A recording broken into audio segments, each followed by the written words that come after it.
Go find your basket of fruit and pick out an apple you think looks good. Now, using a sharp cutting knife, carefully cut the apple at a slight diagonal so that it slices right through the center of the apple core. While we're here, let's save 2 of the seeds because we'll be needing them later.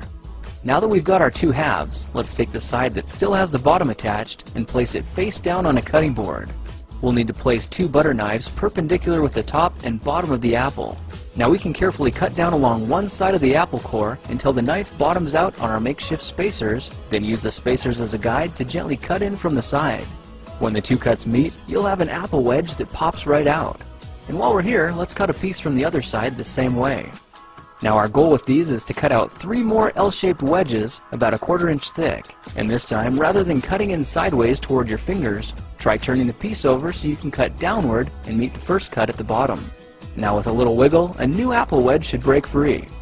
If you repeat the process 2 more times, then stagger the pieces back together, the effect is a beautifully layered wing. Now just cut the other piece the same way and your swan's body should look like this.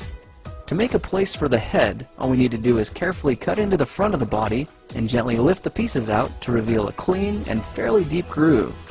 At this point, we can go ahead and grab the other half of the apple and place it between the butter knives like before. But this time, we're just going to use them as spacers to cut an even slice off the bottom. You can see that repeating this process 3 or 4 times gives us a nice variety of shapes and sizes. Now look for a piece that resembles a heart that's been slightly flattened on top. All it takes to form the swan head is 3 strategic cuts with a knife. I made 1 angled cut to form the head, a horizontal cut to form the neck, and 1 slanted cut at the bottom for the base. Now you should be able to see how this is coming together. And to clean it up a bit, just use your knife to round off the sharp edges. All that's left now is to place the apple seeds where you think the eyes should go, then use the side of a butter knife to press them firmly into position.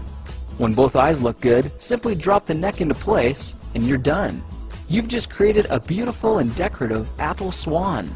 I spritzed mine with a bit of lemon juice to help prevent it from turning brown, then put it on display to show off for our dinner guests later that night.